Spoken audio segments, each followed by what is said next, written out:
യാതൊരു മുന്നറിയിപ്പുമില്ലാതെ സമരം ചെയ്ത ജീവനക്കാരെ പിരിച്ചുവിട്ട് എയർ ഇന്ത്യ എക്സ്പ്രസ്. ചൊവ്വാഴ്ചയ്ക്കും ബുധനാഴ്ചയ്ക്കും ഇടയിൽ അസുഖ അവധിയെടുത്ത 25 ക്യാബിൻ ക്രൂ അംഗങ്ങളെ കമ്പനി പിരിച്ചുവിട്ടതായാണ് റിപ്പോർട്ടുകൾ.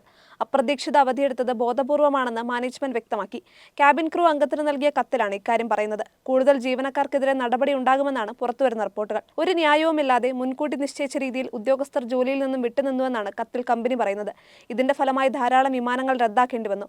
നടപടി കമ്പനിയുടെ ഏറ്റവും വിലപ്പെട്ട യാത്രക്കാർക്ക് വലിയ അസൗകര്യം സൃഷ്ടിച്ചു. ഇവരുടെ പ്രവൃത്തി പൊതുതാൽപര്യത്തിനെതിരായിരുന്നു എന്ന് മാത്രമല്ല, കമ്പനിക്ക് നാണക്കേടുണ്ടാക്കുകയും ധനനഷ്ടം വരുത്തിവെക്കുകയും ചെയ്തെന്നും കത്തിൽ പറയുന്നു. അസുഖം ബാധിച്ചുവെന്ന് ചൂണ്ടിക്കാട്ടിയുള്ള കൂട്ടയവധി വിമാന സർവീസുകൾ റദ്ദാക്കുന്നതിന് വേണ്ടിയുള്ള ആസൂത്രിതമായ നീക്കമായാണ് മനസ്സിലാകുന്നതെന്നും ഇത് Air India Express Limited employees service റൂളുകൾ ലംഘിക്കുന്ന നടപടിയാണെന്നും കത്തിൽ ചൂണ്ടിക്കാട്ടി. അതേസമയം എയർ ഇന്ത്യ ജീവനക്കാരുമായുള്ള തർക്കത്തിൽ മാനേജ്മെന്റിനെ ലേബർ കമ്മീഷൻ രൂക്ഷമായി വിമർശിച്ചതിന്റെ വിശദാംശങ്ങൾ പുറത്തുവന്നു. തൊഴിൽ നിയമത്തിന്റെ ലംഘനം നടന്നുവെന്നാണ് ഡൽഹി റീജിയണൽ ലേബർ കമ്മീഷണറുടെ വിമർശനം.